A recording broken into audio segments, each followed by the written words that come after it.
Bon, donc, la séance est maintenant ouverte. Bonjour tout le monde, bienvenue à cette séance ordinaire du Conseil municipal du 9 février 2026.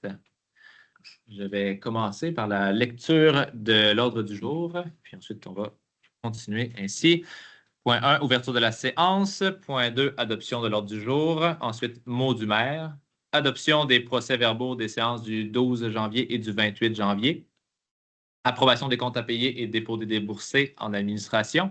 En 6, période d'information du public. En 7, législation.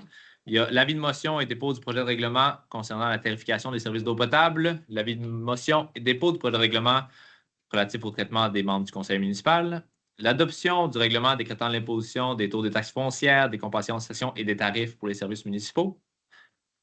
En ressources humaines, l'embauche d'une adjointe à la trésorerie et aux ressources humaines, ajustement salarial des pompiers pour 2024 et 2025, ajustement salarial de la politique salariale pour les employés de l'Opinière, ajustement des cotisations horaires, prime liée à l'obtention de la certification pour le traitement d'eau. En affaires courantes, approbation du PGAO, la démarche de gestion des actifs municipaux en eau. En 9.2, la confirmation de l'engagement des sommes en patrimoine. En 9.3, le Fonds Région et Ruralité, le service régional d'officiers municipaux en bâtiment. En 10, nous n'avons rien ce mois-ci. En 11, sécurité publique, conclusion d'une entente relative à la fourniture de services en sécurité, incendie et civil. En transport, octroi de mandat, affichage des falaises et de nouveaux poteaux. En 13.2, dépôt de demande pour le PAVL, qui est le projet de la route commerciale. En 14, hygiène du milieu, octroi de mandat pour l'automatisation du système d'approvisionnement en eau potable. En 15, loisirs, famille et organismes, Festival des Vieilles Pierres, édition 2026, l'approbation du budget 2026 de l'OMH Le Médaillon. Demande de soutien pour le regroupement des personnes aidantes de Lotbinière, demande de reconnaissance pour le comité environnement Lotbinière et l'entente intermunicipale avec Sainte-Croix pour les camps de jour 2026. Culture et développement, motion pour la liberté intellectuelle en bibliothèque publique. Un appui pour la mobilisation pour la tarification réduite pour les livres de la bibliothèque. Ensuite, point varia, période de questions et clôture élevée de la séance. C'est la première fois qu'on met un varia. Si on veut mettre un varia, c'est ici qu'on le met. Oui. On est d'accord avec ça? Est-ce que, Lynn, toi, tu voulais rajouter un varia? Parfait. Ben, Lynn va rajouter un varia. Est-ce que j'ai besoin de rajouter plus ou c'est mon premier varia dans la séance? Le sujet devrait être indiqué. Quel est le sujet? Parfait. Donc, on rajoute un varia à ce point-là. Ensuite, mot du maire, il y avait deux, trois petites choses que je voulais parler. Pour l'ordre du jour. Merci. Et Lynn soutient, est-ce que c'est beau pour tout le monde? Merci. Deux, trois choses que je voulais parler qui ne sont pas à l'ordre du jour aujourd'hui. J'ai parlé à quelques citoyens qui m'ont dit que l'heure du conseil municipal était possiblement trop tôt, que dans le temps, c'était plus tard. On en a discuté entre nous. Ça pourrait nous faire affaire si l'heure était modifiée pour être à 19h30, par exemple. Fait que je lance le sujet. Si vous avez un intérêt sur cette question, ben, veuillez nous en faire part après la séance du conseil. On est ouvert à ce que ce soit à 19h30. Si ça serait plus approprié pour vous, ben, c'est ça. À voir. La discussion est ouverte.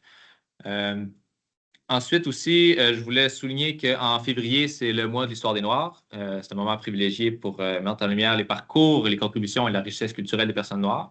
C'est aussi un rappel que le combat contre le racisme et les discriminations se poursuit et qu'il faut collectivement se tenir debout face aux individus qui nous tirent de l'arrière avec des idées racistes. On veut continuer à être une municipalité fière et accueillante pour tous.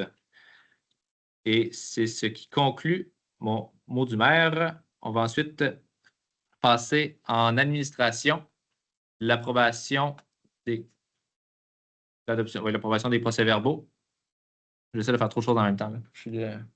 Mon écran n'est pas là. Voilà. Adoption des... Ça va-tu marcher si je descends ça? Parfait. Adoption des procès-verbaux. On commence avec le procès-verbal du 12 janvier. Vous les avez tous lus, tout est beau. Elisabeth propose, appuyée par Florian. Le procès-verbal du 28 janvier 2026, qui était la séance budget. Tout le monde l'a lu, tout est beau. Lucie Charland propose, appuyée par Robert. C'est beau pour tout le monde? Oui. Merci. En point 5, administration, approbation des comptes à payer. On a reçu la liste des comptes à payer pour le mois de janvier. On en a discuté en quelque chose tout le monde ensemble. Est-ce que c'est bon pour tout le monde? Est-ce qu'il y a quelqu'un pour proposer? Lynn qui propose, appuyé par Florian. Le dépôt des déboursés a aussi été effectué. On avait les documents avec nous. Est-ce que c'est bon pour tout le monde? Oui. Fait que j'ai besoin d'un proposeur. Proposé par Elisabeth, appuyé par Florian. Merci beaucoup. Ensuite, période d'information du public. C'est un moment pour vous exprimer si vous avez des points à nous faire part par rapport aux sujets qui sont à l'ordre du jour. S'il y a personne qui souhaite s'exprimer, je vais passer au point suivant, qui est le point 7, législation. Avis de motion et dépôt du projet de règlement numéro 349-2026 concernant la tarification des services d'eau potable. Le libellé complet est disponible sur le site web. J'ai mis les articles importants ici. L'article 1, l'objectif du règlement. On va faire, puis j'en ai parlé aussi à la séance du budget du 28 janvier passé. On établit une tarification pour les services de l'eau pour tous les établissements ayant une vocation agricole, commerciale, industrielle, locative, touristique ou assimilable à celle-ci, desservis par l'aqueduc municipal et munis d'un compteur d'eau, ou ceux qui obtiennent de l'eau via la borne de service située au garage municipal. Donc, les modalités de la tarification. La tarification à la borne de service va démarrer dès les premiers mètres cubes puisés, qui sera de 2,25 le mètre cube. La tarification pour les établissements qui ont un compteur d'eau, c'est-à-dire qui ont le service d'aqueduc, c'est gratuit pour les premiers 150 mètres cubes d'eau et 2,25 par mètre cube pour plus de 150 mètres cubes. Le 150 mètres cubes vient de la moyenne des consommateurs résidentiels qui est de 110 mètres cubes. Donc, la moyenne des consommateurs résidentiels, il y a quand même plusieurs maisons qui ont un compteur d'eau à La Binière. Donc, la moyenne des consommateurs résidentiels est de 110 mètres cubes d'eau. On a établi une gratuité jusqu'à 150 pour les commerces, industries et autres, pour, si on veut, leur consommation résidentielle de leur commerce. Et on commence la tarification à partir de 150 mètres cubes. C'est beau. Est-ce que c'est beau pour tous les conseillers? C'est beau, j'ai besoin de quelqu'un pour proposer. Proposé par Robert, appuyé par Lucie. Merci beaucoup. Est-ce que tout est beau pour tout le monde? Parfait. C'est juste. Un mètre cube d'eau, c'est combien de gallons? C'est 1000 litres, donc ça veut dire que ça serait 250 gallons selon si c'est des gallons impériaux. Je pense qu'il y a différentes sortes de gallons, mais en tout cas, c'est 1000 litres, donc 250 gallons. Juste une précision, c'est un avis de motion, donc il y a juste une personne qui propose. exactement. Et cette personne, c'est Robert. Robert. Merci. Ensuite, en 7.2, avis de motion. Dans le fond aussi, juste pour faire une précision, donc on a déposé l'avis de motion pour la tarification. Le projet de règlement va être donc accepté s'il est accepté. Mercredi soir prochain, il y a une séance extraordinaire dont vous avez reçu l'avis public. C'est ça. Puis le seul item à l'heure du jour pour la séance de mercredi, c'est l'approbation de ce projet-là, s'il est trouvé, évidemment. En 7.2, avis de motion et dépôt du projet de règlement numéro 347-2026 relatif au traitement des membres du conseil municipal de la municipalité de Lotbinière. En fait, c'est la rémunération de nous ici présents qui est publique. Puis, on s'est appuyé sur exactement les mêmes modalités que les employés. Ça veut dire au taux de l'inflation de l'indice des prix à la consommation du Canada, calculé pour la région de Québec, mais ça ne peut pas excéder 3 %. Donc, cette année, par exemple, le taux d'inflation pour la région de Québec est de 3,2 %. Notre rémunération va donc monter de 3 %, qui est le plafond qu'on a décidé de mettre, qui est le même que les employés, en fait. Donc, on voulait suivre ça. Est-ce que j'ai besoin d'un proposeur pour cet avis de motion? Elisabeth propose. Dépose. Propose de déposer. Ensuite, en législation, point 7.3, adoption du règlement 348-2026 décrétant l'imposition des taux de taxes foncières, des compensations et des tarifs pour les services municipaux. En fait, le dépôt a été fait à la séance du 28 janvier sur le budget. On a déposé les taxes foncières, compensations et tarifs et ce soir, on l'approuve. Je vais le réexpliquer encore. Il y a des gens qui sont ici présents qui n'étaient pas là le 28. Le règlement d'emprunt pour le nouveau développement, vous allez voir sur votre compte de taxes qui va arriver dans le prochain mois qu'il y a une ligne pour le nouveau développement. Donc que vous allez commencer à le payer. Mais on attend l'approbation d'un projet de tarification qu'on a mis en place les 17 et 19 décembre 2025 pour changer ça pour une tarification de secteur. On attend l'approbation du ministère des Affaires municipales pour ce dossier. Donc, on a l'obligation de le taxer à l'ensemble des citoyens. Mais dès que l'approbation va être effectuée, bien, ça va être rétroactif, puis vous allez recevoir un rabais de ce montant-là sur les versements suivants. Donc, ça veut dire qu'en 2026, normalement, si c'est approuvé, ça devrait l'être, vous n'allez pas payer pour le nouveau développement, même si une ligne apparaît sur votre compte de taxe. Le rabais va se faire appliquer pour 2026 et ça va être une tarification de secteur qui va avoir lieu pour le nouveau développement. C'est juste un point que je tenais à repréciser, à clarifier. Et j'ai besoin de quelqu'un pour proposer l'adoption de ce règlement-là. Robert propose, appuyé par Lynn. Est-ce que c'est beau pour tout le monde? Oui. Merci. Embauche. Embauche d'une adjointe à la trésorerie et aux ressources humaines. On est très satisfait. On a réalisé plusieurs entrevues. Il y a une sélection qui s'est faite à l'interne avec plusieurs personnes au conseil impliquées aussi dans ce processus-là. Et on propose d'embaucher Sarah Chamberlain à titre d'adjointe à la trésorerie à compter de février 2026. La date va être déterminée avec la direction générale selon les disponibilités de cette nouvelle employée. Donc, c'est pour tout le monde. Elisabeth propose, appuyée par Florian, deux qui ont participé au processus d'embauche. C'est beau pour tout le monde? Oui. Merci. Ça, c'est super. Ça va aider grandement les gens à l'administration. Ajustement salarial des pompiers pour 2024-25. On fait une rectification rétroactive. Les pompiers n'étaient pas payés dans le passé selon la politique salariale qui était en vigueur. Ce n'est pas une négociation importante. Là. On parle de quelques centaines de dollars, mais je dirais par pompier. Mais c'est bien. C'est important de suivre la politique salariale, évidemment. Puis ce qu'on propose, c'est de faire un ajustement rétroactif à partir du 1er janvier 2024 pour se conformer à la politique salariale qui était en vigueur. Si c'est beau pour tout le monde, j'ai besoin de quelqu'un pour proposer. Florian propose, appuyé par Lucie. C'est beau pour tout le monde? Merci. Des points de ressources humaines. Ajustement prévu à la politique pour la politique salariale et le recueil des conditions de travail des employés de la municipalité de Lotbinière pour 24-28. Je ne vais pas entrer dans des détails. Ça, c'est des points plus personnels. S'il y en a qui souhaitent avoir de l'information, il y a une partie de l'information qui est publique qu'on va pouvoir transmettre, mais les conseillers ont vu cette information-là. On a discuté. Si c'est beau pour tout le monde, j'ai besoin de quelqu'un pour le proposer. Proposé par Elisabeth, appuyé par Florian. Merci beaucoup. 8.4, c'est beau pour tout le monde? Oui. 8.4, ajustement des cotisations horaires, qui est un sous-point de ce point-là, qui est un peu les mêmes raisons. Les employés peuvent cotiser un REER et l'employeur cotise aussi. Puis c'est un ajustement de ces conditions-là. Elisabeth propose cet ajustement appuyé par Robert. Merci beaucoup. Bon pour tout le monde. En 8.5, prime liée à l'obtention de la certification traitement d'eau souterraine avec filtration et réseau de distribution. Il y a un employé présentement qui est en train de suivre sa certification. C'est des informations. Non, c'est public, ça. Il y a un employé qui suit sa formation pour agir comme officier en traitement de l'eau pour notre système d'eau potable. C'est quand même primordial d'avoir ce type d'employé dans la municipalité quand on gère le réseau de distribution de l'eau pour Lotbinière et le Clairville. Et on a parlé d'une prime qui va être une prime salariale qui va être liée à l'obtention de cette certification. Qui n'est pas de suite, là, qui est dans les prochains mois. Fait que c'est beau pour tout le monde. J'ai besoin de quelqu'un pour le proposer. Proposé par Robert, appuyé par Lynn. C'est beau? Oui. Merci. En affaires courantes, l'approbation du plan de gestion des actifs municipaux en eau, qui contribue à atteindre les objectifs stratégiques de la municipalité et à offrir des services durables et de qualité. La mise en œuvre du PGA, ça va contribuer à la résilience et à la pérennité des infrastructures municipales. C'est ça, c'est une étude qui est faite sur notre réseau d'aqueduc. J'ai besoin de quelqu'un pour le proposer. Lynn propose, appuyé par Robert. Merci.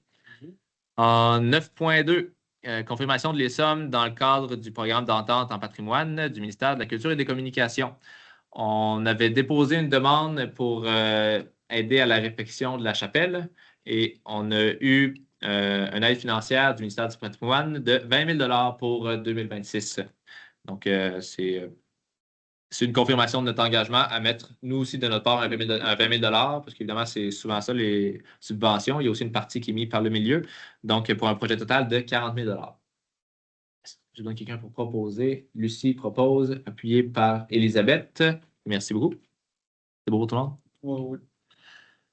9.3, Fonds, région et ruralité, volet 4. Volet 4, c'est le volet qui traite des partages de ressources entre les municipalités. Le service régional d'officiers municipaux en bâtiment et environnement, communément appelé le service d'urbanisme, souvent, qu'on appelle. Plusieurs municipalités de Lotbinière vont se mettre ensemble sous l'aide de la MRC qui va gérer le projet pour mettre en place une entente intermunicipale pour avoir un service d'urbaniste qui serait à l'interne, c'est-à-dire à l'interne de la MRC, donc avec des employés qui seraient plus proches, plus accessibles, plus facilement, qui pourraient plus facilement venir dans nos milieux pour tout ce qui est la gestion des permis et autres. Et on s'associe avec les autres municipalités et surtout on dépose une demande financière au Fonds Région et Ruralité qui va payer une grosse partie de la mise en place de ce service-là. Je donne quelqu'un pour proposer par Elisabeth, appuyé par Florian. Merci. En sécurité publique, conclusion d'une entente relative à la fourniture des services en sécurité, incendie et civil, qui est un peu, qui est exactement la même chose que ce qu'on parlait précédemment avec les officiers municipaux en bâtiment. On s'associe avec une forte majorité des municipalités de la MRC de Lotbinière pour conclure une entente relative à la fourniture de services en sécurité, incendie et civil. En gros, c'est qu'on va avoir un directeur régional de sécurité incendie qui va opérer pour tout le monde, qui va réduire entre autres la paperasse que O'Neill Groslot fait, qui va prendre une partie de ses tâches et de sa charge de travail, qui va faciliter aussi plus tard la transition pour un nouveau chef pompier local qui aura moins de tâches administratives à effectuer. Donc, je voudrais quelqu'un pour proposer. Lynn propose, appuyé par Robert. Merci. En transport, octroi de mandat, affichage des falaises et nouveaux poteaux. On continue depuis quelques années. Il y a des nouveaux poteaux, il y a des réfections de poteaux qui se font, des nouveaux affichages. On continue. Il reste 7 poteaux neufs à faire, incluant les poteaux et les noms de rue pour le nouveau développement et aussi des poteaux pour les falaises, ainsi que la remise à neuf de 12 poteaux. Il y en a 12 qui n'ont pas été faits encore, qui vont être sortis, emmenés chez le fabricant pour être remis à neuf et reposés. Le montant total de soumission s'élève à 10 400 $. Je donne quelqu'un pour proposer. Proposé par Robert, appuyé par Lucie. Merci. En 13.2, le dépôt de la demande pour le PAVL, le projet de la route commerciale. Donc, on a demandé un PAVL. On a eu l'approbation déjà à ce niveau-là pour refaire la route commerciale. PAVL, c'est un programme d'aide à la voirie locale. C'est-à-dire que le projet de la route commerciale est estimé à peu près 3 millions de dollars. Et de ce montant-là, il y a 2,2 millions qui vont être payés par le provincial, ce qui est très positif pour nous. On est la seule municipalité de la MRC à avoir eu un PAVL cette année. Donc, c'est très bien, on va le prendre. Je vois quelqu'un qui va le proposer par Elisabeth, appuyé par Florian. Merci. Merci pour tout le monde. En 14.1, octroi de mandat pour l'automatisation du système d'approvisionnement en eau potable. Depuis quelques années, il y a eu plusieurs projets qui se sont faits au niveau de la captation. Il y a eu des ententes pour amener de l'électricité jusqu'à la captation pour pouvoir avoir des pièces électriques, des moteurs et tout ça sur place pour améliorer nos systèmes, dont, entre autres, mettre de l'automatisation et de la modernisation de nos infrastructures. Les valves, par le passé, c'est des valves manuelles qu'il faut tourner d'un quart de tour pour réduire d'un nombre de gallons à l'heure l'eau qui passait. Là, on aime mieux avoir, évidemment, des systèmes de valves qui vont être automatiques. Selon l'eau qu'on consomme, l'eau qui s'en va de la captation va être ajustée de manière automatique et ça va être beaucoup plus facile. Puis on va surtout perdre beaucoup moins d'eau. Présentement, il y a quand même beaucoup d'eau qui se perd dans le fossé à côté à la captation. Là, ça va nous aider à conserver notre eau potable. On souhaite donc poursuivre ces améliorations et on a eu une proposition pour tout ce qui est conception, préparation des plans et devis, l'accompagnement technique de Stantec Expert Conseil pour un montant de 12 000 $, taxes en su. Donc, j'ai besoin d'un proposeur. Robert propose, appuyé par Florian. Je pense que je suis Est-ce que c'est beau pour tout le monde? Oui. Parce que je fais souvent un bar puis l'autre pour proposer sa rodée, mais des fois, tu es deux mêmes bars. Loisirs, famille et organismes, point 15. 15.1, Festival des Vieilles Pierres, édition 2026. à l'interne, notre coordonnatrice des loisirs, l'année passée, a très bien fait le Festival des Vieilles Pierres, va reproduire l'expérience cette année. On souhaite mettre en place un comité organisateur citoyen pour l'aider dans la réalisation de cet événement-là. La coordonnatrice des loisirs va être mandatée pour coordonner ce comité. Voilà, donc on met ça en place. Je demande quelqu'un pour proposé par Robert, appuyé par Lucie. Merci beaucoup. Il y a eu une annonce à cet effet dans le phare aussi du mois précédent pour la mise en place de ce comité. En 15.2, approbation du budget 2026 de l'OMH, le médaillon. L'Office municipal d'habitation paie donc on redonne à la ville une facture de 10 % des déficits pour les états financiers qui ont été déposés. Pour 2026, le montant, c'est de 136 $. C'est des logements subventionnés. Puis la manière que ça fonctionne, il y a 90 % du déficit qui est épongé par un organisme, l'OMH, qui est indépendant. Puis la municipalité éponge 10 % de ce déficit-là. Donc, nous, notre part, c'est 136 $ pour l'année 2026. Je donne quelqu'un pour proposé par Elisabeth, appuyé par Robert. Ensuite, en 15.3, demande de soutien, regroupement des personnes aidantes de Lotbinière. On a reçu une demande de soutien financier ce mois-ci. La municipalité de Lotbinière, on demande que les demandes d'aide financière soient déposées à l'automne pour qu'elles puissent être approuvées dans le budget qu'on travaille au mois de novembre-décembre. On a reçu cette demande-là aujourd'hui et l'état financier étant ce qu'il est, on a décidé de ne pas approuver cette demande de soutien-là et on leur a dit de nous revenir au mois de septembre prochain avec une demande pour 2027 cet automne. Donc, voilà. En 15.4, demande de... Est-ce que j'ai quelqu'un pour le... Robert propose, appuyé par Elisabeth. C'est beau pour tout le monde. En 15.4, demande de reconnaissance pour le comité environnement Lotbinière. Le comité a été créé en mars 2025, qui a pour mission d'informer, de sensibiliser la communauté, de valoriser les gestes écologiquement responsables. Il y a une quinzaine de personnes impliquées activement et d'autres personnes qui s'y greffent selon les activités qui se passent. Ils ont demandé d'être reconnus comme un comité citoyen officiellement reconnu par la municipalité. On a décidé d'accepter cette demande-là parce qu'on veut les soutenir et les aider. Donc voilà, je vous donne un proposeur proposé par Lynn, appuyé par Robert. Merci.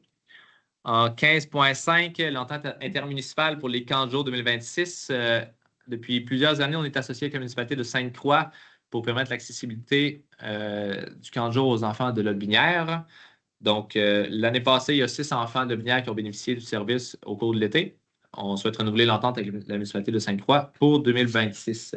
J'ai besoin d'un proposeur, proposé par Florian, appuyé par Lucie. Merci. En 16, 2 points pour la bibliothèque. En 16.1, motion pour la liberté intellectuelle en bibliothèque publique.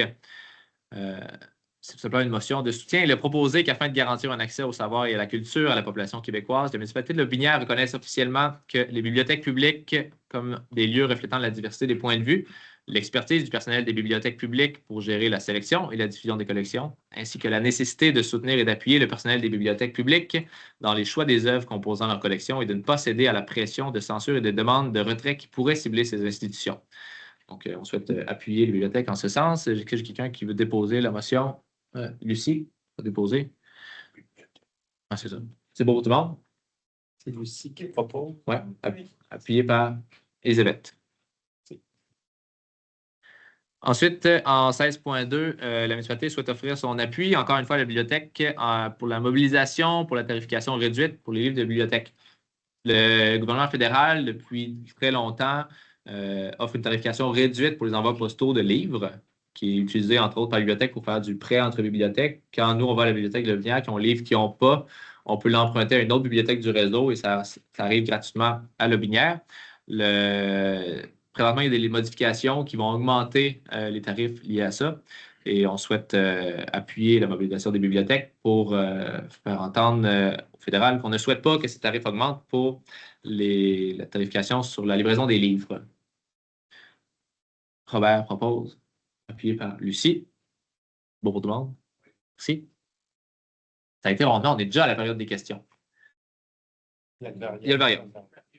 Ça, il n'est pas dans PowerPoint, ça vient d'arriver. Donc, il y a un Varia qui va être présenté par Lynn.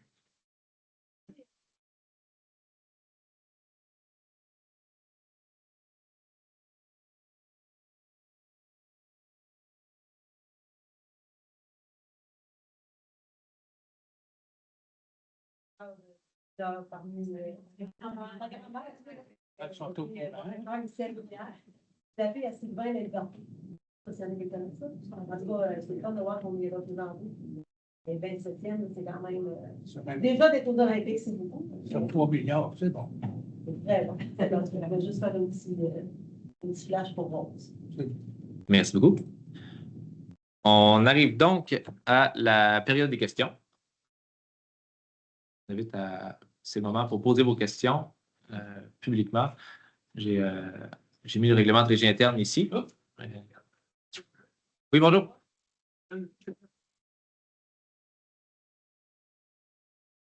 Ben, effectivement, vous avez raison. Puis, comme j'ai mentionné, le 17 et 19 décembre passé, on a déposé un règlement de tarification pour nous permettre d'avoir une tarification ciblée pour ces terrains-là, pour que ce soit les terrains du nouveau développement qui payent les infrastructures du nouveau développement.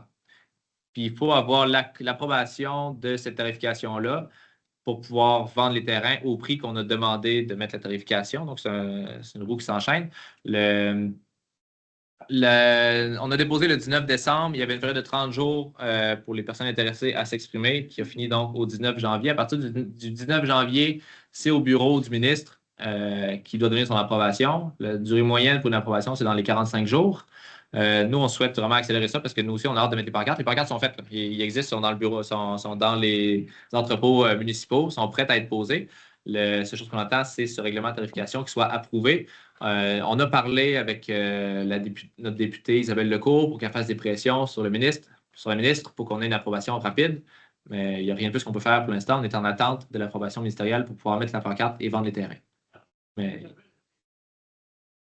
ils ont probablement procédé différemment. Ce qui s'est passé, c'est dans le passé, il y a des décisions qui ont été prises au niveau du paiement de ce règlement d'emprunt-là, que quand l'administration actuelle a remarqué une manière meilleure de procéder pour pouvoir faire payer le nouveau développement par les personnes du nouveau développement, on a pris toutes les actions le plus rapidement possible pour y arriver le plus vite possible. Mais c'est ça, on a les délais qui s'en suivent liés à ces changements-là.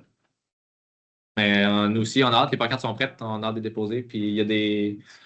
Voilà, il y a des discussions aussi avec des propriétaires, avec des promoteurs. Tout est prêt, là. On a hâte aussi d'avoir cette approbation-là pour pouvoir procéder et aller de l'avant.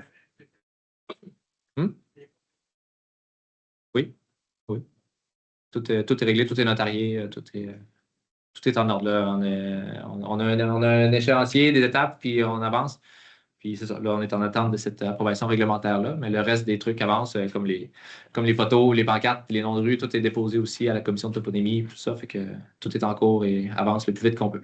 Mais on ne peut pas pousser les fonctionnaires provinciaux plus vite que les temps normaux. Merci beaucoup. Est-ce qu'il y a une autre question? Oui? La vérification de l'eau potable Oui. est associée avec le TRVL. Oui. Le baigneur va charger une taxe, alors que le TRVL, il n'y a pas de taxe, même si on est associé. Exact. Il y a une raison pour s'en prenez aux gens de baigneur, puis le TRVL, eux, on peut dépenser l'autant qu'on veut sans payer, et le baigneur, nous, on doit payer. Mon deuxième volet à cette question, il y a beaucoup de réseaux privés de baigneur. Oui. Est-ce que ces gens-là ont un compteur?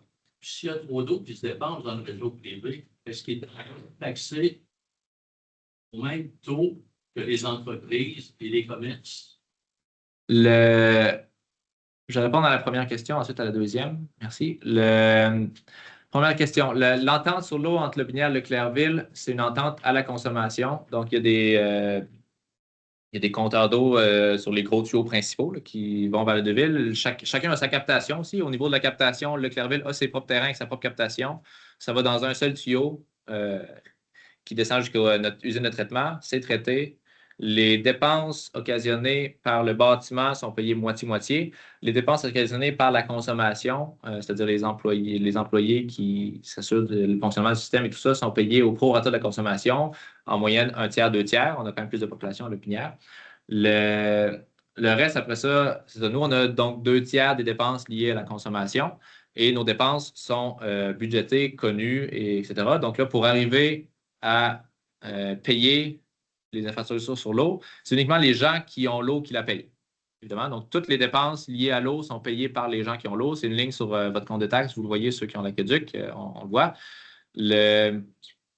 Notre directeur des travaux publics nous a fait une présentation pendant la séance de travail sur le budget, nous a parlé de ce qui s'en venait comme travaux sur le réseau de l'aqueduc.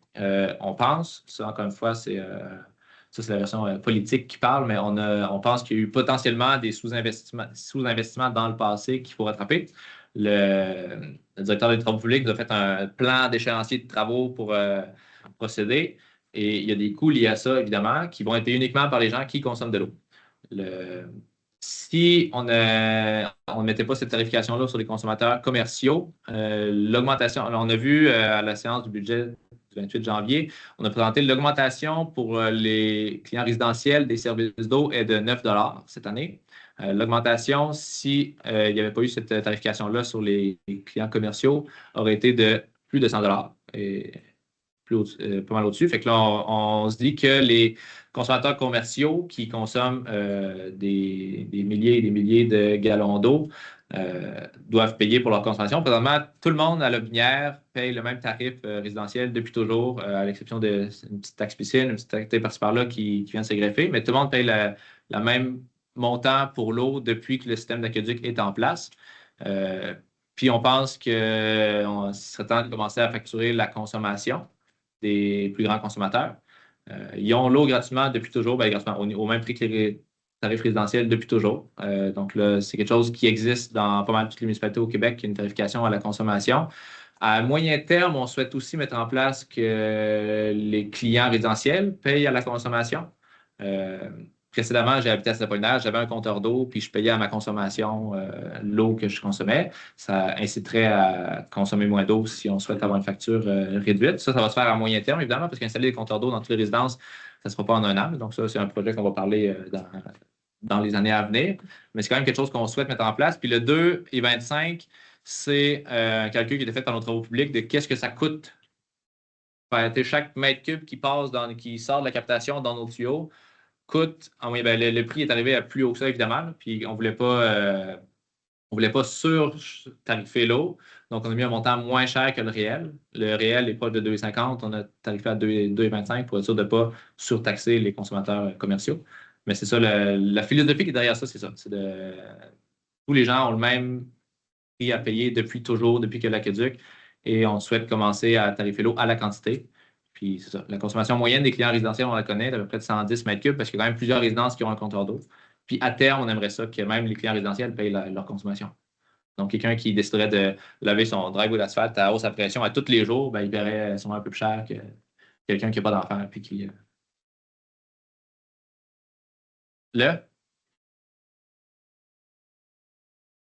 C'est-à-dire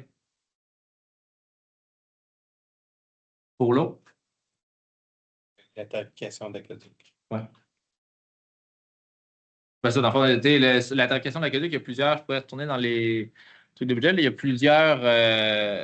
a plusieurs sous-taxes pour, comme on dit, les piscines sont tarifées, les résidences de villégiature aussi, ils ont un tarif supplémentaire, il y a plusieurs petits tarifs, mais qui sont de l'ordre, qui ne sont pas liés à la consommation, qui sont des montants fixes, qui ont été décidés dans le règlement de taxation-tarification qu'on vient d'accepter tantôt, qu'on a déposé le 28 janvier. C'est ça. Voilà. Puis pour répondre à la question des réseaux privés, ça c'est la sous-question qu'on a posée. Ça aussi, notre directeur des travaux publics est conscient de ça et c'est en processus. Ça fait partie des investissements qui vont être nécessaires rapidement. C'est évidemment parce qu'il y a plusieurs réseaux privés dont les infrastructures sont vraiment pas aux normes, entre autres. Fait que c'est dans les projets en cours et connus qu'il faut réaliser rapidement. Parce que justement, si l'eau potable, ben, on la paye, puis il y en a beaucoup qui se perdent. Fait que là, l'automatisation, ça fait partie des méthodes pour. Parce qu'une partie de l'eau qui se perd se fait à la captation. Fait que ça va être réglé cette année. Il n'y aura plus d'eau qui va se perdre à la captation.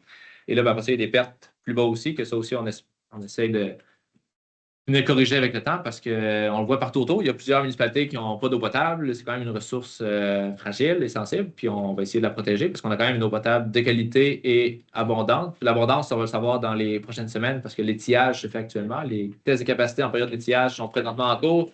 Et dans les prochaines semaines, on va avoir un rapport sur la capacité réelle de notre réseau en milliers de mètres cubes quotidiens qu'on peut avoir. Là. On va avoir ces chiffres réels-là dans les prochaines semaines.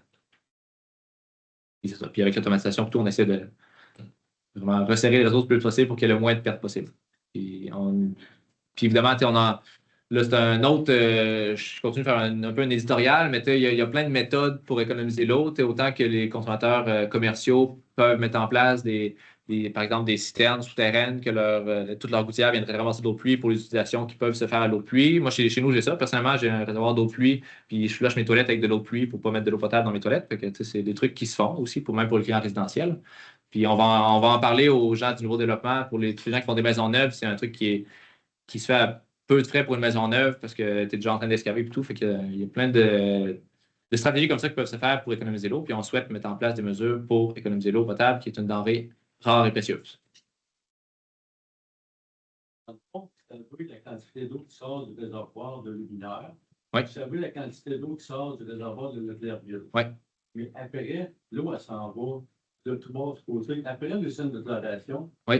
il y en a une partie qui va à Leclercville, une partie à Luminaire. Exact. Vous savez pas la quantité, oui. par exemple? Oui, ça, on les connaît. Oui, oui. Il y a des systèmes. Il y a des compteurs. À la limite entre les deux villages, il y a un compteur qui prend la quantité qui va à Leclercville. Puis on se base sur ces données-là pour leur tarifer les services. Tous les services qui sont tarifés à la consommation, ils ne sont pas tarifés au nombre de populations, ils sont tarifés à la consommation annuelle basée sur l'année précédente. Comme toujours, il faut se baser sur une consommation d'une année. Fait que les tarifs de l'année en cours sont basés sur la consommation de l'année précédente pour savoir combien charger à Leclercville, parce que c'est nous qui gèrent le réseau. Fait que nous, on décide de tous les travaux qu'on fait. Fait que là, l'étiage, les travaux d'automatisation qu'on fait, ben, nous, on procède à ces travaux-là, puis on facture Leclercville par la suite. L'année passée, c'était 29 que Leclercville payait. Eux autres ont 29 de la consommation d'eau du système complet. Puis eux autres, ils ont payé pour leur. Dans le fond, ils ont une captation qui a eux, mais évidemment, c'est la même nappe phréatique. Mais quand on parle de captation, c'est juste qu'eux autres, ils ont leur bout de terrain avec leur réservoir, système, pompe et tout ça, qui, après ça, vient se connecter à notre tuyau. Puis toute l'automatisation qu'on met en place va se mettre en place sur tout le système de captation, incluant le Leclercville. Oui.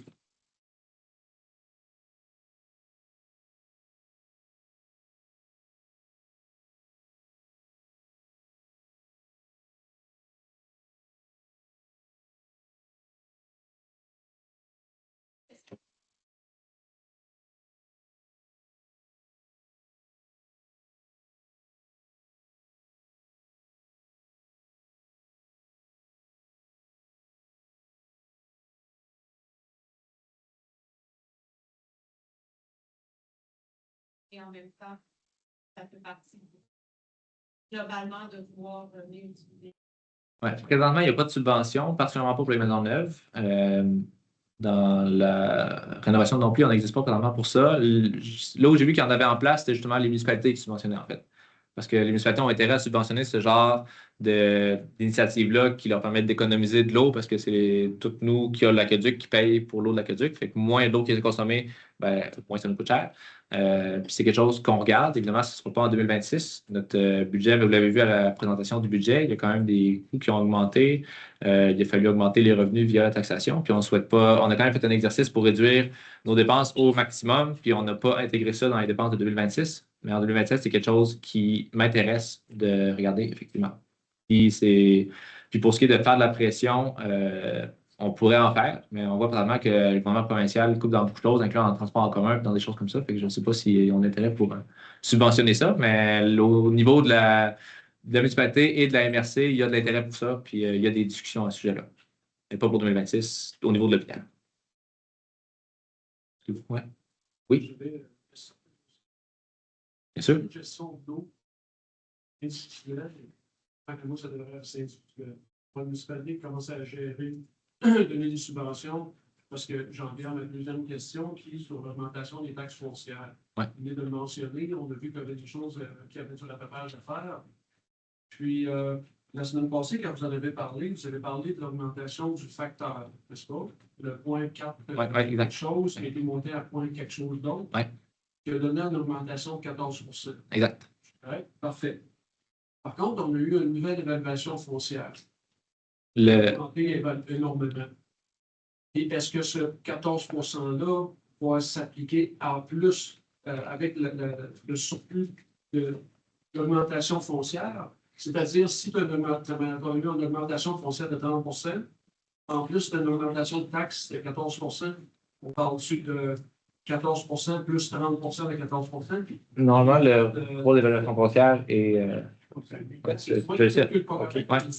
Si vous me permettez, le rôle d'évaluation foncière il est triennal. L'année 2026, c'est la dernière année de la trilogie, là, du plan triennal.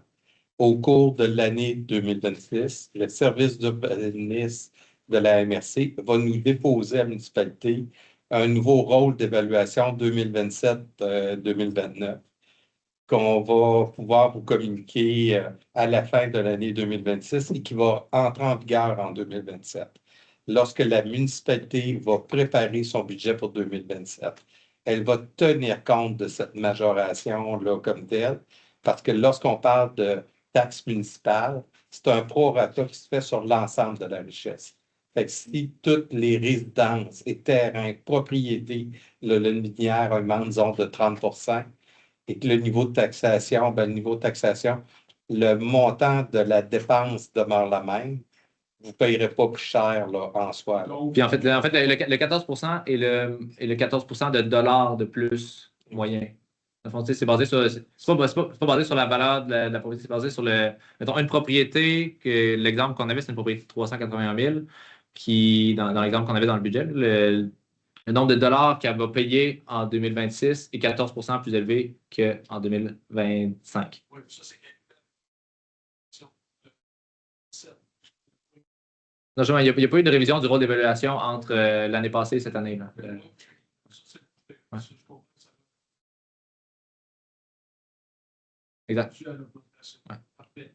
Mais quand vous parlez de point 4, lui, il est en fonction de l'évaluation de la propriété. Il est en fonction du rôle d'évaluation déposé à la MRC. De la propriété. Oui, mais ça, il n'a pas changé depuis 2025. C'est ça.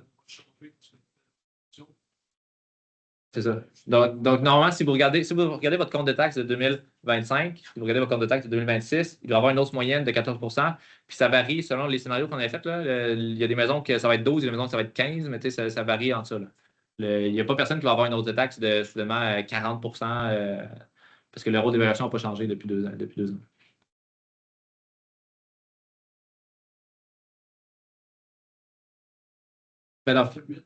Parce que c'est pas nous qui décident le chiffre. Dans le fond, au final, la manière que ça s'est fait, là, on a engagé une firme conseil spécialisée en comptabilité municipale, Solutions municipales José, qui, depuis le mois d'octobre, travaille avec la municipalité de Lotbinière pour remettre de l'ordre dans la trésorerie, la comptabilité, parce qu'on sait qu'il y a eu des changements de personnel à la municipalité depuis la dernière année et demie.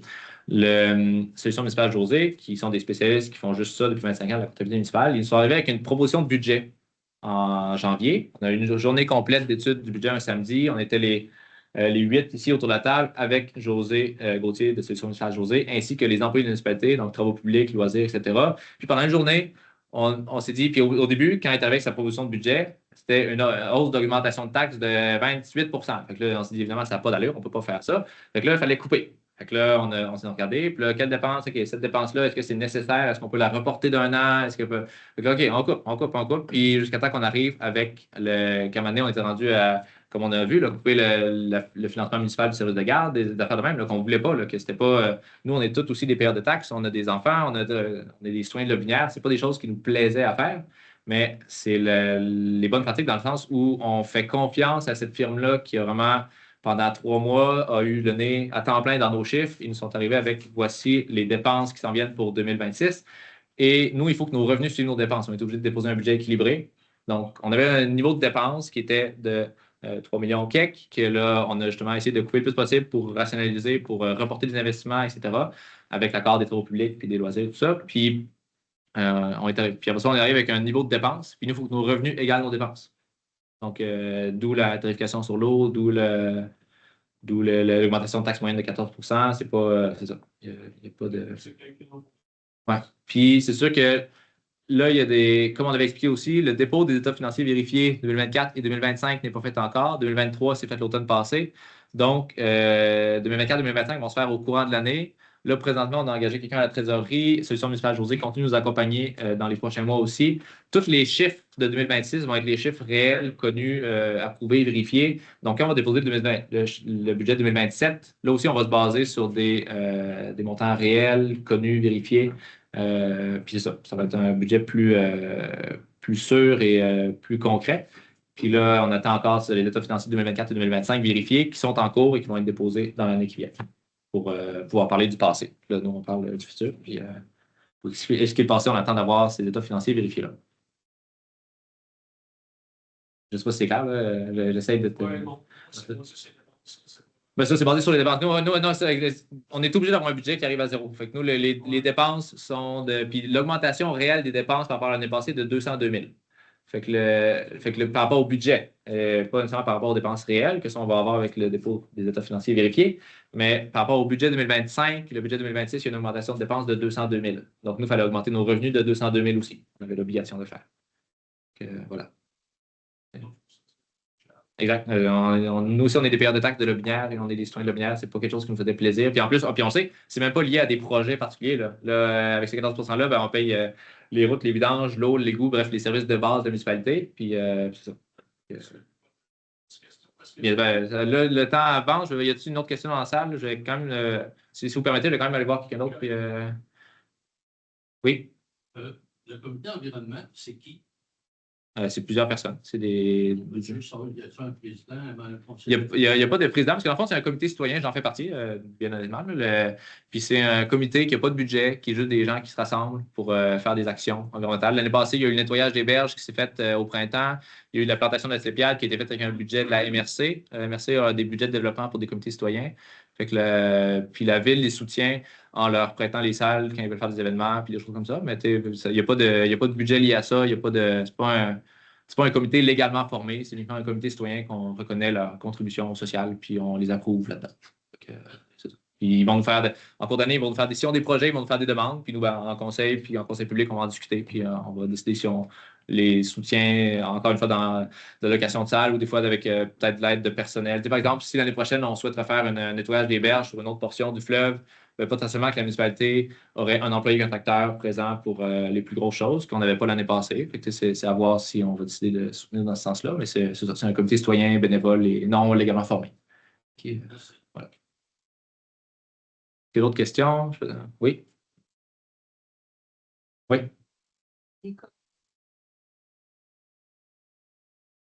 Ouais. Ouais. La réponse est presque et c'est en cours. Puis ceux qui restent, c'est des gens qu'on sait que ce n'est pas des gros consommateurs, mais quand même, ils ont l'obligation d'avoir un, donc ils vont en avoir un. Mais oui, c'est ça. Là, on est à 95 %, là, ils sont presque toutes faites. Puis nos travaux publics savent c'est qui les quelques personnes qui ne sont pas encore touchées, puis c'est en cours de se faire. Puis on sait que, puis on sait, on les connaît à l'interne, puis on sait que ce pas les plus gros consommateurs, mais ils vont quand même être tarifés, ils vont quand même avoir un compteur d'eau. Puis voilà, c'est. Vous avez un échéancier, ceux qui n'ont pas de compteur. Très rapide. Il y avait déjà l'obligation d'en avoir un. Là, fait que nous, l'échéancier, c'est vraiment le plus vite possible. François est là-dessus activement. On parle pour les commerciales. Oui, exact. C'est ça. Commerciales industrielles. Exact. Peut-être revenir à. Je voulais juste savoir, parce que je parlais initialement que le conseillère avait parlé d'une augmentation de 28 %, ce qui est quand même énorme. Oui, ben, non, mais c'est sûr que. Ben, finissez votre question, oui.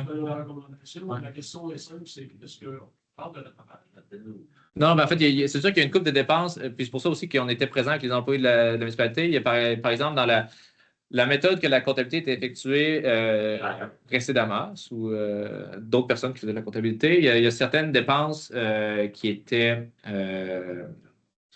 Non, mais j'essaie de mettre des termes polis et neutres, là, dans le sens où il n'y a pas nécessairement toutes les bonnes pratiques comptables qui étaient suivies. Là, on essaie de se conformer aux bonnes pratiques comptables et tout. Puis il y a quand même des chiffres qu'on a trouvés qui étaient, par exemple, budgétés à 2 places. La même dépense qui était budgétée à 2 places. Il y a quand même une couple de dépenses faciles comme ça qu'on a coupées juste en budgétisant pas la même chose à 2 places différentes. Fait que, ça, c'est sûr que rapidement, on a descendu, mettons, à 20 de taux d'augmentation. Puis après ça, une fois que toutes les dépenses comme de mauvaises pratiques comptables ont été corrigées, ben là, il restait des vraies coupures à faire réelles.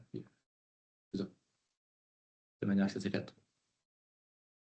Puis quand je dis ça, on rentre au public, tout ça, puis les employés qui étaient là, ben, les autres, ils remarquaient. On passait vraiment point par point chaque dépense. C'était une grosse journée. Puis des fois, ils voyaient que cette dépense-là a été comptabilisée à 2 fois, le même chiffre. Il y aura un élément, si tu permets, pour bien répondre à votre question. Le budget est basé sur les dépenses parce qu'on se doit, dans une municipalité, d'avoir un budget équilibré. L'exercice qu'on a fait avec l'ensemble des membres du conseil, c'est de regarder les dépenses et les revenus. Comme disait M. le maire, il y a eu des choix difficiles qui ont dû être faits. Fait qu'il l'a expliqué notamment au niveau des dépenses, certains questionnements, certains choix qui ont été faits. Mais ça a été la même chose aussi au niveau des revenus. À titre d'exemple, il y avait des revenus anticipés d'une certaine catégorie pour un montant de 100 000 pour lesquels je n'ai pas été en mesure de les reconstituer, puis on ne les a pas eus dans la dernière année. La municipalité, c'est un budget aux environs de 2,7 millions, 2,6, 2,7 millions.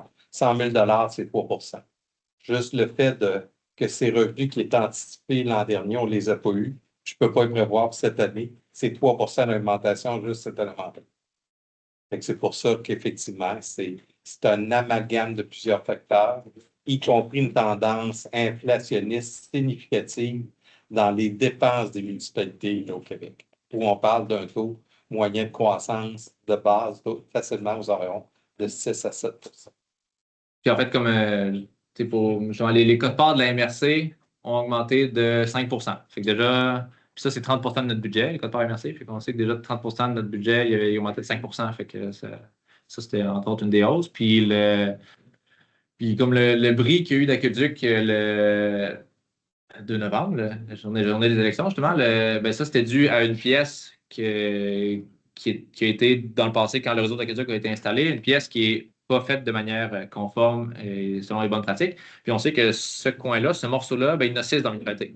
Fait que juste ça, entre autres, ben là, on va essayer de ne pas attendre que ça brise de manière impromptue, puis on va les changer, ces 6 morceaux-là. Mais c'est juste ça, c'est des dépenses qui n'étaient pas nécessairement connues d'avance, puis qu'il va y avoir des travaux qui vont se faire dans les 2 prochaines années pour changer ces 6 sections-là qui sont identiques dans la municipalité. Puis, bref, des choses que les gens regardent. Exact. Tout à fait. Si on veut essayer de développer un nouveau développement avec des jeunes familles, c'est une des premières choses qu'ils vont regarder parce que malheureusement, le binière, c'est pas là qu'on a le plus de services. Ouais. Si on peut offrir une basse taxation, on risque d'attirer des gens, ils vont dire, je vais chercher ailleurs. Ben, moi, c'est sûr que, comme on est tous des soins de Lobinière, puis là, on souhaite vraiment être le plus transparent possible. Le budget, on l'a déposé, tous les chiffres sont sur le site de la ville, là, puis il y a un résumé dans le phare, je ne sais pas si vous l'avez vu, mais puis on est ouvert à répondre aux questions des gens. Puis l'année prochaine, c'est sûr que nous, on est arrivé vite, il y avait aussi un changement d'administration, d'employés, tout ça, fait que le budget s'est fait pour le 28 janvier, tard quand même.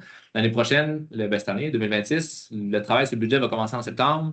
Puis, on va aussi faire participer les citoyens. On a suivi des budgets, des formations sur le montage d'un budget participatif pour les municipalités, puis comment mettre ça en place. Fait que, on va vraiment essayer d'inclure le plus possible les gens à partir déjà du mois de septembre pour le budget de 2027. Mais c'est ça, il n'y a rien de magique. Il y a quand même des dépenses, comme on dit, les dépenses de base, poubelles, égouts, eau, routes, c'est comme, mettons, le package de base qu'une municipalité doit offrir. Puis ça, il faut garder un service de qualité là-dedans. Voilà.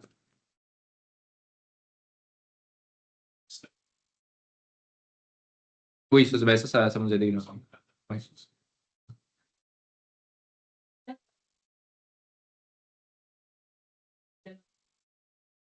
Je pourrais retourner voir, parce que je te présente, là, je fais partie des gens qui ont approuvé le budget de l'IMRC, parce que c'est la table des maires qui l'approuve. Puis l'augmentation des services, eux autres, c'est ça, évidemment, le DG de l'IMRC, lui, il met ça avec une augmentation des services aux citoyens. Puis tous les coûts, toutes les portions qui ont des codes parts liés à des services, par exemple, tarifés à taux horaire et tout ça. C'est comme là, les officiers municipaux en bâtiment qui vont être mis en place cette année.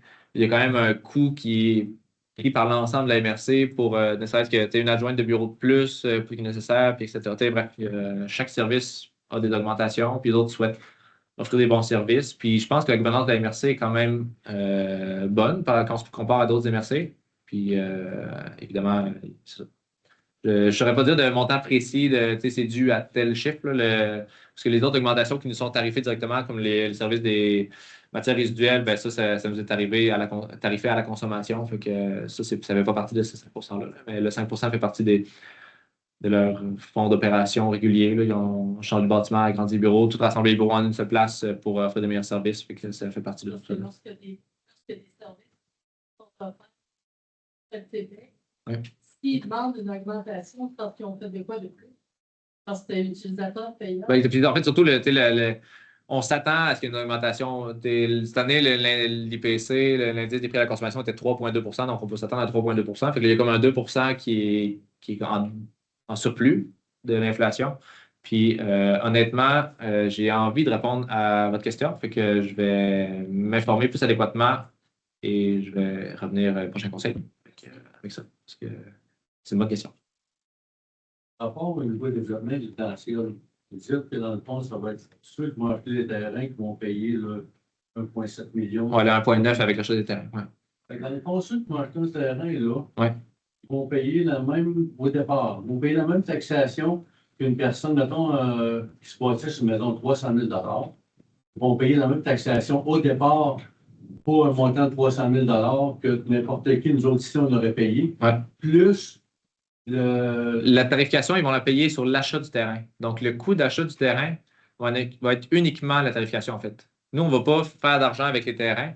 On vend les terrains au cost. Fait qu'on, le 2 millions, fait que le 2 millions a été séparé par le nombre de pieds carrés du développement. Après ça, chaque terrain a un nombre de pieds carrés, puis il va payer sa part du 2 millions en fonction du pieds carrés qu'il occupe sur le développement. Fait que le coût d'achat du terrain, c'est ça la tarification. D'accord. C'est que je prendrais 2 terrains dans les 10 prochaines années. Oui. Comment est-ce que vous allez faire pour financer ça, dans le fond? Ben, effectivement, ça serait une problématique. Puis non, mais honnêtement, c'est vrai. Non, mais c'est tout à fait. C'est vrai. Exactement. Oui. L'objectif, faut en vendre un peu plus qu'un par année. Fait que c'est ça. C'est pour rentrer dans les coûts. Fait que c'est. Pour l'instant, c'est positif. Il y a des gens qui nous approchent déjà. Fait que, on sait que pour les prochaines années, ça va être correct. Puis dans le temps, ben, on va. Il y a toujours ils sont toujours le temps de changer, de modifier ça. Des règlements, ça se modifie. Là, pour l'instant, c'est ce qu'on a mis en place pour pouvoir faire payer uniquement les gens qui achètent des terrains là le prix du nouveau développement, puis pas que ça se répercute sur l'ensemble de la population. Puis c'est la décision qu'on a prise. Si jamais il y a des problématiques liées à ça, ils sont toujours le temps de changer dans le temps. Mais oui, non, mais c'est une bonne question. Puis comme je dis, il faut qu'on vende un peu plus qu'un terrain par année pour c'est un petit peu moins de 2. Fait que, évidemment, on va vendre des terrains en nombre complet. Fait que ça va être 2 ou 3 ou 1, mais c'est ça. Faut en vendre un petit peu moins de 2 pour qu'on rentre dans nos coûts. Donc, c'est ça. S'il y a une problématique liée à ça à l'avenir, ben, on évitera en cela. D'autres questions? Y a-t-il des questions que je n'ai pas vues depuis longtemps ou ouais, c'est ça? Ouais.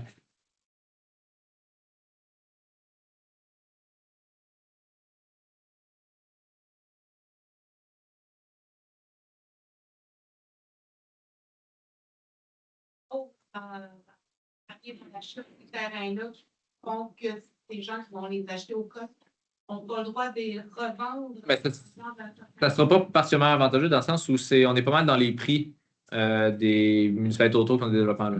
Au pied carré, là, on est pas mal dans les prix. Là. Ça ne sera pas particulièrement avantageux. Si ça avait été un développeur privé, lui, ce serait pris une cote de 5%, peu importe de plus, qui aurait été un petit peu plus cher. Mais là, présentement, en fait, la tarification a aussi été établie en regardant ce qui se faisait autour pour être sûr de ne pas arriver plus haut que d'autres terrains ou beaucoup plus bas que d'autres terrains autour. Fait qu'on est pas mal. Les chiffres, là, je suis plus sûr des chiffres exacts, là, mais on a eu une réunion à ce sujet-là en décembre, puis on avait regardé, on avait tous les documents des nouveaux développements qui se font partout autour, là, Issoudun, Laurier, Leclercville, tout ça, puis c'est dans les prix. Oui, du marché. L'année passée.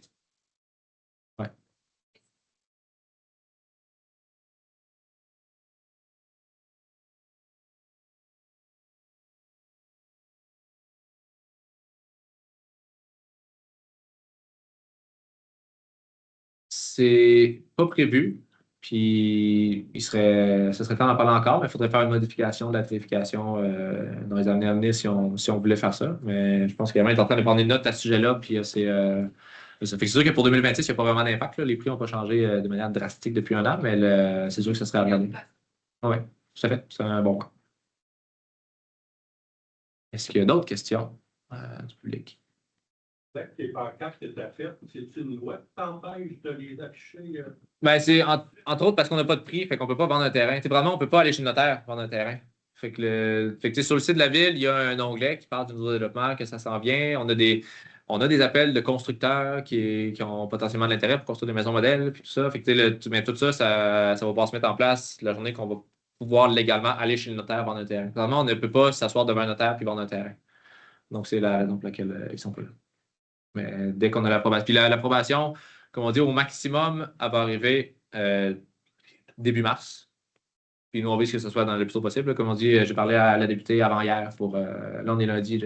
Donc, vendredi, j'ai parlé à la députée et à son attaché politique pour qu'il parle aux attachés politiques et aux ministres responsables de ça pour pouvoir faire avancer notre projet en mentionnant que c'était urgent puis pressant. Mais on ne peut rien faire de plus que d'attendre que l'approbation arrive. Est-ce qu'il y a d'autres questions du public? Si tout est beau, puis en plus, ça fait une demi-heure. Normalement, on a déterminé une demi-heure pour les périodes des questions. Je vous donne quelqu'un. Merci, Robert. Propose la levée de la séance. Merci beaucoup. De toute façon, puis s'il y a d'autres qui ont envie de discuter, je reste encore là pendant un petit bout. Merci tout le monde de vous être déplacés en si grand nombre.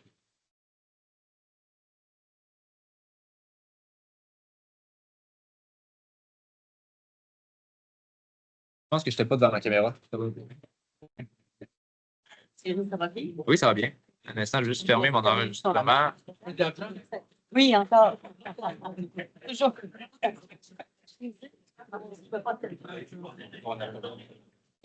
Bon, on aurait-tu le droit? Je veux dire,